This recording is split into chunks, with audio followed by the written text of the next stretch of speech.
Maswera sei muri yeZimbabwe tinokuchingamidzai zvekare kune chimwe chirongwa pano pa Facebook Secrets and Confessions. Kuri sei kwose kwamungava muri kumativi mana enyika. Pane vamwe vari kuti hanzi mukomana mafunga kuromba here. Pane kamwe ka video kanda posta. I was trying to act a confession that I once received kubva kune vamwe mukoma vedu. So it was a confession that I was trying to act out. You can tell me what you think about the acting skills. Ndakaona here kana kuti kwete the video that I uploaded in a 3 minutes a skit that I uploaded. You can tell me in the comment section. Nakomana kam zvakangoma hazvo vedu kunze kwakashata uku. Hanzi makadi zvenyu mukoma, ndinokumbirawo kuti munge muchindiposterawo nyaya yangu makavika kuchitupa changu. Ndauyawo pano ndiine secret yangu iyo yandinayo. Secret yangu yakamira sekudai so. Ndiri mudzimai uye zvekare ndine makore 29 years ekuberekwa, asi zvandinoita handitomborina kana zera nazvo. Ndinorara ndakamira kudaro mukoma. Zvandinenge ndichiita ndinenge ndichipwititidza mishonga yandinorara ndichipwititidza mumbiya iyo yandinenge ndakabata. Izvi ndinozviita usiku hwose. Vandinenge ndichipwititidzira mishonga iyi vekutanga ihama dzangu, then kwabva kwachizoita mamwe macelebrity maviri ekuZimbabwe, murume nemukadzi. Ndisingakwanisi kuti ndinge ndichikuudzai hangu mazita avo, saka macelebrity awa ari maviri avo vandinopwititidzira mishonga iyi usiku uhwo pandinenge ndichifanira kuti ndinge ndichisatsikisa mhiko idzi. Macelebrity ava vanhu vane rafu, vakandipindura rafu mushure mekunge ndakomenta pandakakomentawo pane zvavainge vaposta kuFacebook. Izvi zvatova nemakore akati wandei zvaitika. Saka mushure mekunge ndazoendawo kunotora mishonga ndopandakazongobvunza sekuru vacho kuti zvainge zvichiita here kuti ndinge ndichibatanidzira nemacelebrity awa akandishainira kumakore adarika awo. Zvakaitika mukoma ndezvekudai so. Nyaya iyi yakatangira kuTikTok. Apa ndikutaura nezvemacelebrity noti hama dzangu idzo dzandakatadzirana nadzo. Saka macelebrity awa wekutanga kwacho ndichatanga neumwe mukadzi. Saka mukadzi uyu ane mavideos ake aakaposta kuTikTok. Akati aposta mavideos ake kuTikTok, I then commented ndikabva ndati but mother, zvamakapfeka ndikuona sekunge manyanyisa kumixa macolors. So ndokutaura kwandakaita. Ndakabva achizotora screenshot recomment yandainge ndakaposta. Atora screenshot kudaro ndopa akabva achizondinyadzisa ndokubva aposta zvekare nemapictures angu awo ainge akatorawo mascreenshots paTikTok pangu. Akati unoziva chiko iwe nezvemucheno. Saka post raakaisa iroro I think rakawana almost 2000 comments, vanhu vachingoseka. Saka zvakangondibata, ndakaramba ndichingomushoropodza because ndainge ndava kutoboyekana nezvaainge akandiita zvekuti munhu unoswera kutora mapictures eumwe munhu obva wada kumunyadzisa nekuda kwekuti unenge uine mafollowers akawanda. Saka iye ainge asingatombozvizivi kuti ainge aine hondo iyo yaainge atanga. Akafungidzira kuti sezvo ainge aine vanhu vaimusekerera vainge vakawanda, ainge atogona nekundinyadzisa kwaainge akandiita. Munongovaziva macelebrity ekuZim kuti ndo zvavanoita, like kana ukakomenta zvaunenge wakomenta pamapictures kana kuti mavideos avo avanenge vaposta, vane kamwe karafu ako kavanokwanisa kupindura zvinongobohwa zvezve zvekuda kudzikisira kukunyadzisa kumafollowers avo. Saka ndakabva ndati aiwa hazvinei, tichaonana. But makore acho iwawo pazvakaitika ndainge ndisati ndava neaccess kun'anga dzine masimba. Saka akazoenda zvekare nekuFacebook ndakaita mascreenshots because ndakatevera kuFacebook ndikatanga kumotukawo kuFacebook ikoko. Aingotora mascreenshots obva aposta achindinyadzisa mapictures angu ekare kare, mamwe awo andakatanga kuzvitora neimwe foni yangu yaiti kana ukatora mapictures mapictures yaiburitsa mapictures acho akaita kakushenuruka, so kana kuti aine rimwe zikala rakangodhakwa, saka ndopa akabva achizotora mapictures iwawo akati munogoziveiko nezvemicheno madei matanga mambo tengawo mafoni ekuti haaburitsi vanhu vachiita kunge tumakatuni. Ndikati iripo, saka ndakazotanga zvekare hondo neumwe muartist uyu ndakatokomentawo pane rimwe album raainge achangobva mukuburitsa gore racho iroro. Saka kukomenta kwandakaita ameno kuti akazvitora sei, akangopindura like zvine karafu mukati. Ndikati bho here, ndokubva achizotongondiita screenshot, ndokubva ati munhu wacho ari kuti bho here, ndokubva vanhu vachizototanga kutoseka paya mucomment section, ndava kutosekewa nevanhu. Saka ndainge ndakatokanganwa nezvazvo. Fast forward kune kwandakazomboshanda, kwandainge ndichishanda kwainge kuri kulodge, ndichishanda kulodge ikoko mukomanashi, ndipo apo pandakabva ndachizotanga kusangana nemaproblems mulife mangu. Ndaiti kana ndakarara usiku ndairota ndichirarwa nevarume vandainge ndisingakwanisi kuona. Saka ndakabva ndachizotanga kuenda kuchechi dzekumasowe. Ndaenda kune imwe chechi ndopandakabva ndachizoudzwa kuti ndainge ndiine hanzvadzi yangu ainge achindiganyira, ainge ava kutozviziva but akatanga asingazvizivi kuti ainge achindiganyira. Saka ipapo chainge choitika mukomanashi ndechekuti ainge ava kuuya achindishandisa usiku sekunge ndainge ndiri mudzimai wake, but izvi zvakatangira apo paakaenda akanotora mushonga. Ainge achiita zvekudhiraivha matrack, saka pakambani pavainge vachishanda aishanda nemapostori akawanda. Saka mapostori kazhinji mumabasa vanenge vachishandisa minamato, saka vaizoti mukoma kana vakadhiraivha track rinenge richimboshandiswa neumwe uyo wavainge vachishanda naye, vaikwanisa kungosangana neaccident, kubatirwa mari, kubirwa fuel, kana kungosangana nemaproblems pabasa zvekuti vaisvika pakupedza mwedzi mari yose vabatirwa nemurungu. Asi ravo track ravaishandisa vaiti kana vakafamba naro vaisambosangana nemaproblems. Vakabva vachizotanga kufamba, vakaudzwa kuti madhara avo avainge vachishandidzana nawo pakambani apo pavainge vachishandira, madhara iwawo ainge achivabatira minamato. Saka zvaibva zvachizonova affecta sezvo ivo vainge vachingozvienderavo kuPentecostal Church. Saka vakabva vachizopiwa mushonga, vapiwa mafuta awo avakanzi kana vakapiwa track ravasingagare vachishandisa, vachingonopinda mutrack vasati vagara pasiti, vanofanira kuti vange vachizora mafuta pasiti. Zvisinei nekuti vanenge vakwira nekuburuka kangani, pose pavanotongokwira mutrack imomo vanotofanira kutoti vange vachitomuzora mafuta pasiti, kuitira kuti mhiko dzinenge dzakaitwa patrack iroro, mhiko idzodzo dzisazovabata kana kuvakanganisa pabasa. Saka vakashandisa mushonga iwoyo wavainge vachishandisa kuda kwegore rose. Saka zvinhu izvi zvakabva zvachizonopanduka because vainge vakaudzwa kuti vainge vasingafanire kuti vainge vachizoita cheupombwe noumwe mukadzi ainge asiri amai guru mudzimai wavo. Saka ivo vakabva vachizonoita cheupombwe, vainge vava kupota vachipinza magirlfriends avo avainge vagara vachingofambidzana nawo.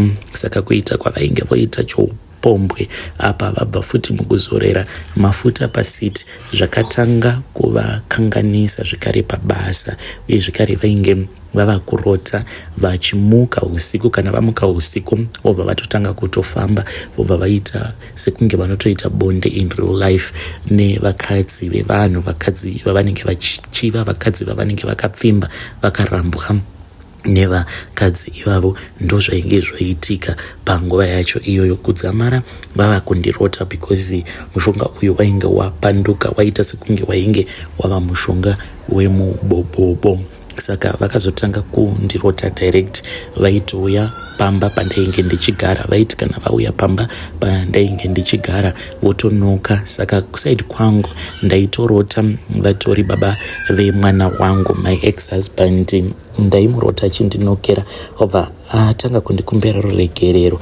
Ndaiti kana ndanzwa achindikumbira ruregerero kudaro ndaibva ndachizotobuda panze, then ndobva ndatanga kutaura nekuti vaiuya mukoma vakapfeka face ainge ambori mukuwasha wavo, then ndaibva ndachizotomuti apinda zvako. Kana apinda kudaro ndipo apo pandaibva ndachizotanga kusika naye bonde apa ndinenge ndichitorara nehanzvadzi yangu. Saka ivo kusaidi kwavo kunyange vainge vozviziva but vainge vava kutonakidzwa nekusika kwavainge vachiita neni bonde vachishandisa mubobobo wavo, zvekuti dzimwe nguva zvavainge voita mukomanasha vainge voti paya kana kuri kunzi vanenge vachida nezvangu vaikwanisa kungouya kuzorara kumba kwangu. Saka ivo vaingorara pasi, ndorara pambedha sehanzvadzi nehanzvadzi. Saka usiku ndairara ndichishandwa nemubobobo usiku hwose, ndongorara ndichingorarwa neex-husband yangu ndisingatozivi kutoti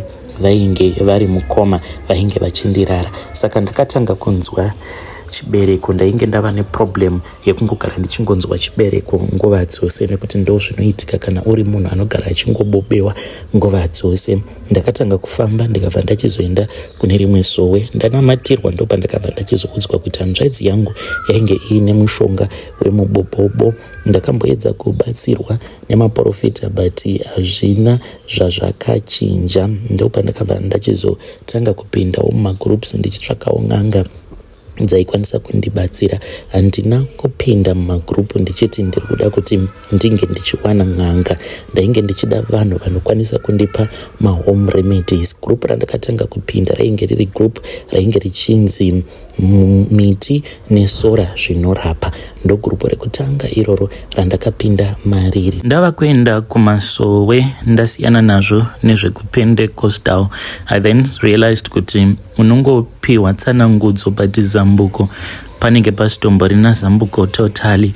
Ndikabva ndachizobatsirwa nevamwe madzimai avo vakanditi kunyange zvavo ivo vainge vachiita zvekunamata but kuchivanhu ndiko kwainge kuine zambuko. Takabva tachizoenda tose kune imwe n'anga iyo inogara kunonzi kuSoshanguve. Yakazondibatsira n'anga iyoyo, yakabva yachizonditi ndinge ndichitenga mbiya, ndikabva ndachizoita saizvozvo. Mushure mekunge ndatenga mbiya ndakabva ndachizonzi ndaifanira kuti ndinge ndichizoenda kuZimbabwe ndinge ndichizonotenga umwe muti. Ndakatenga dziri huni, saka ndinoti kana ndikaenda kumusha pandinodzoka ndinongodzoka ndiini huni dzinenge dziri shomanana but dzakaita tsotso, ndidzo dzandinenge ndichizopisa idzodzo apo pandinenge ndichifungaidza ndichida kuti hama dzangu dzose dzakanditadzira dzinge dzichizotambudzika. Asi pandakatanga kuita zvinhu izvi handina kuda kuzviita nekuda kwekuti ndiri munhu ane hutsinye, kwete bodo, kana ndakazviita nekuda kwekuti ndainge ndichingoda kungoti hanzvadzi yangu isaramba yongorara neni. Ndainge ndaneta kungoramba ndichingorarwa nemubobobo, uye zvekare ndainge ndatova neproblem yekuti ndainzwa chibereko nguva dzose. Ndokutanga kwazvo kwandakaita. Ndakamhanya ndikaenda kumusha semunhu anenge aine dambudziko hauzorore. Pandakadzoka ndichibva kumusha mukoma ndikabva ndatanga kuti usiku paya ndopfungaidza, ende ndaitovaona mukoma vachizama kuti vange vachipinda mumba mandinenge ndakarara. Saka vaiti vakada kupinda mumba vaibva vachizotadza, vobva vazviona kuti ndinenge ndavaona, vobva vatanga kunyara vachiti wandiona. Saka ndopandakatangira ipapo kushandisa mishonga. Pandakaona kuti ndainge ndava nesimba, one by one ndakatanga kuteverera hama dzangu dzose dzakandishainira ndichiri mwana mudiki, dzakashainira vabereki vangu mukukura. Ndichiona vabereki vangu vachisemewa nedzimwe hama. Ndaiva ndina vamwe vatete vangu vainge vakazoenda kuAmerica.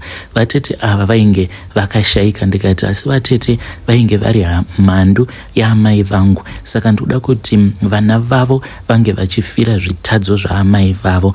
Ndinorangarira apo imwe hanzvadzi yangu payainge yava kuda kunyora form 2. It was third term yeform 2. Saka pachikoro paainge achidzidza ainge ava nechikwereti cheschool fees.